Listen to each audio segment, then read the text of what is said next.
자, 권영철의 와이뉴스 들어보죠. 권영철 선임기자 나와 계십니다. 어서 오십시오. 안녕하십니까. 자, 오늘 어떤 얘기를 준비하셨습니까?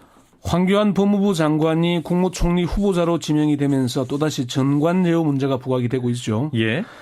특히 고위공직자 인사청문회 때마다 전관예우 문제가 제기되고 있지만 사람에 따라 다른 기준이 적용되면서 누구는 되고 누구는 안 되는 고무줄 잣대 논란이 일고 있습니다. 예. 그래서 고위공직자 후보 전관예우 잣대 왜 고무줄인가 이렇게 주제를 정해봤습니다. 예, 이제 황교안 국무총리 후보자가 지금 밝힌 내용을 보면 17개월간 119건의 사건을 수임했다. 이렇게 밝혀지고 있네요. 그렇습니다. 17개월간 119건, 월 평균 7건의 사건을 수임한 것이죠. 예. 이 119건 사건을 수임해서 황 후보자는 17개월간 16억여 원의 수임료 수입을 올린 것으로 이렇게 나타나고 있습니다. 예, 그 계산해보면 월 평균 7건에 월 평균 한 1억 원 네. 정도 수임료인데 뭐 일반인으로서는 좀 상상이 좀 안 되고 이게 법조인 수준으로 보면 어느 정도 된 건가 이게? 사실 직장인들에게 뭐 월봉 1,000만 원도 어려운데 월봉 1억 원 그러면 사실 꿈꾸기도 어려운 액수죠. 꿈의 숫자죠 사실. 예. 예. 네, 그렇지만 검찰에서 고검장 또는 검사장으로 퇴직한 변호사의 경우에 월 1억 원의 수임료는 평균을 약간 웃도는 수준이라고 합니다. 아, 그래요? 예. 예. 검찰에서 검사장을 마치고 퇴직한 변호사 여러 명에게 확인한 결과 월 평균 1억 원의 수임료는 그렇게 높은 수준은 아니다 이렇게 답변을 했습니다. 예. 검사장 출신의 A 변호사는 월 1억 원의 수임료가 쉬운 건 아니지만 그렇다고 아주 높은 수준이라고 말하기는 어렵다. B 변호사는 월 평균 1억 원의 수임료는 적지는 않지만 고검장 출신으로는 높은 수준이라고 얘기하기 어렵다 이렇게 답변을 했어요. 예. 박한철 헌법재판소장이 4개월에 4억 원, 정동기 전 감사원장 후보자는 7개월에 7억 원, 황교안 총리 후보자도 17개월에 16억 원이니까 뭐 그 얘기들이 비슷하죠. 예. 그리고 이용훈 전 대법원장은 대법관 퇴임 후에 60개월에 60억 원, 박시한 전 대법관은 부장판사 퇴직 후에 22개월에 19억 원의 수임료 신고를 한 적이 있죠. 예. 자, 월 평균 약 1억 원 정도 되는 것 같은데. 네. 자, 근데 황교안 후보자의 경우에 월 평균 7건 사건을 수임해서 1억 원을 벌었으면 사건 한 건당 약 1,500만 원 정도인데. 예, 좀 못 미치는 수준이죠. 예. 예. 그럼 이게 평균 수임료가 이 정도 되는 건가요? 한 건당 사건? 그렇지는 않습니다. 어떤 사건이냐에 따라서 또 누구 이름으로 수임한 것이냐에 따라서 수임료 차이가 납니다. 예. 로펌에서는 사건을 가져오는 걸 찍세 또는 사건 소송을 담당하는 걸 딱세라고 얘기합니다. 옛날에는 구두 닦기 찍세, 딱세 이런 얘기 있었죠. 예, 예. 이게 찍세의 수입이 월등히 높습니다. 예. 그래서 119건이나 수임했는데 16억 원의 수임료를 받았다면 액수가 너무 적은 것 아니냐 그런 의문도 있어요. 예. 헌법학자인 이상돈 중앙대 명예교수는 119건의 사건을 수임했는데 수임료가 16억 원이라면은 고검장 출신으로서 이해하기 어렵다. 야당이 이 부분에 대해서 철저히 조사할 필요가 있을 것이다 이렇게 얘기를 했습니다. 예. 사건이 너무 많고 반면에 수임료가 너무 적은 것 아니냐 그런 의문입니다. 예.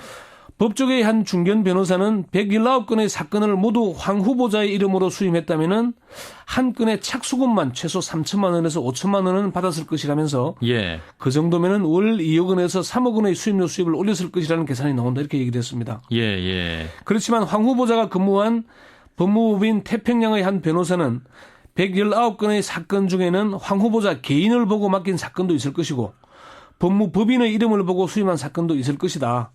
대형 법무법인의 경우에는 자신이 수임하지 않더라도 관여하는 경우가 많고 그럴 경우에는 수임료는 그렇게 많지 않은 수준이다. 이렇게 얘기를 했습니다. 예. 그러니까 황 후보자가 수임한 119건이 모두 황 후보자 개인의 이름으로 수임한 것은 아니다. 그런 분석이 나오는 겁니다. 예, 그렇군요. 네. 자, 이제 뭐 수임료도 문제지만 119건 중에 19건의 내역은 공개를 안 했잖아요. 사실 그게 좀 의문입니다. 예. 사실 황교안 후보자는 지난 2013년 법무장관 후보자 청문회 때 수임 자료를 국회에 제출하지 않았죠. 예. 그래서 황교안 장관 때문에 자료 제출을 의무화하는 것으로 변호사법이 개정이 됐고 이를 일명 황교안법으로 부릅니다. 예.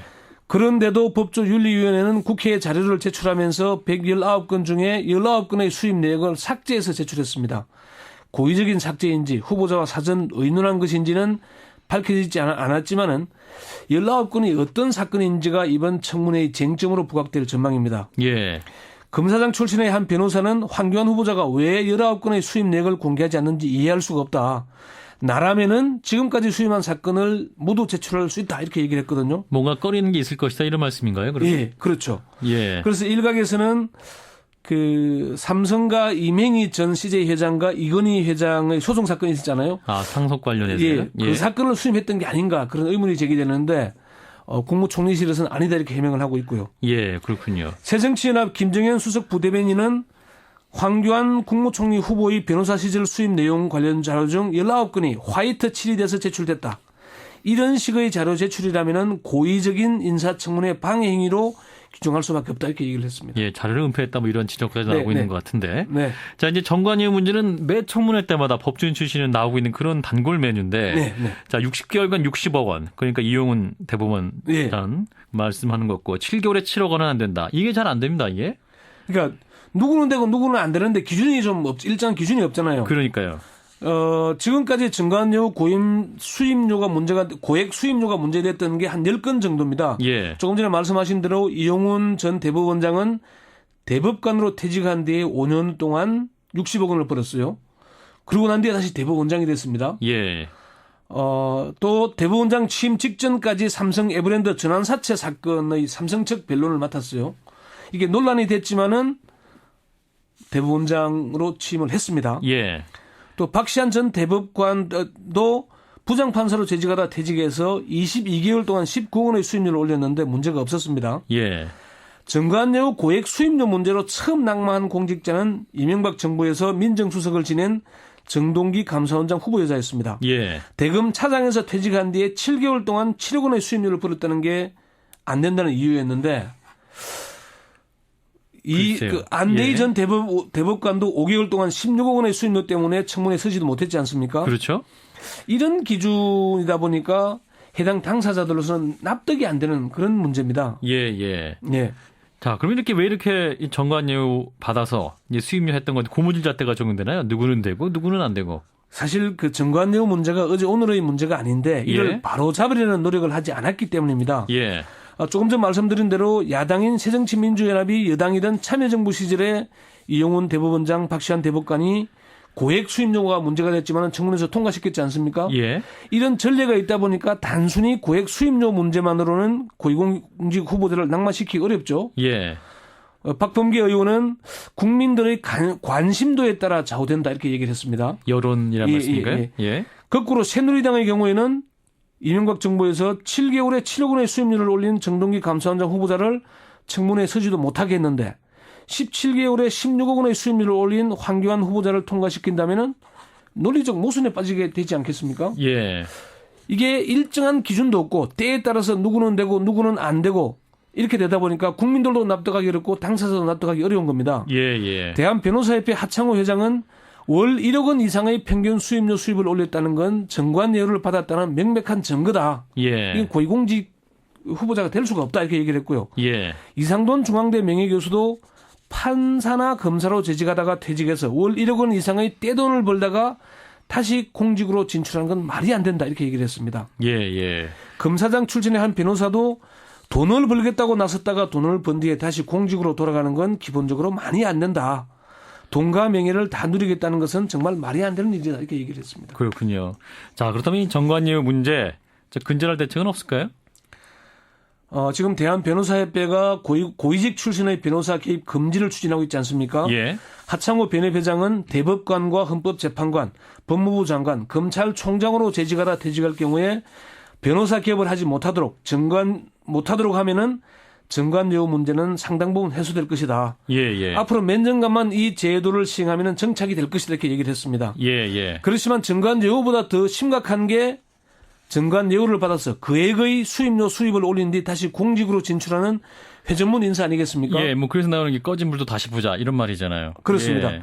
이용훈 전 대법원장처럼 대법관을 마치고 퇴직했다가 다시 대법원장으로 갈 가능성이 있다면은 예. 일선 판사들이 얼마나 눈치를 보겠습니까? 또 황교안 법무부 장관처럼 고검장으로 퇴직했다가 인사권을 가진 법무부 장관으로 올 가능성이 있다면은 검사들이 얼마나 눈치를 보겠습니까? 예, 예. 아주 특별한 경우가 아니라면 이런 사라져야 한다. 이게 법조계의 공통된 시각입니다. 예. 그러니까 이게 법이나 제도로 제한하기는 문제가 있을 수 있지만 네. 어떤 선출직이 아닌 고위공직자에서는 임명권자가 좀 제한해야 한다 이런 말씀이에요. 이상돈 교수가 인사권자가 임명하지 않으면 이런 논란은 사라질 것이라고 얘기를 했고요. 예, 예. 한 중견 법조인도 공직 후보자 검증 과정에서 고액 수임료 수입을 올렸을 경우에는 후보에서 제외해야 한다. 이렇게 얘기를 했습니다. 네, 이 정관예우 문제 또 조정이 좀 필요할 것 같습니다. 자, 권영철 선임 기자였습니다. 고맙습니다. 네.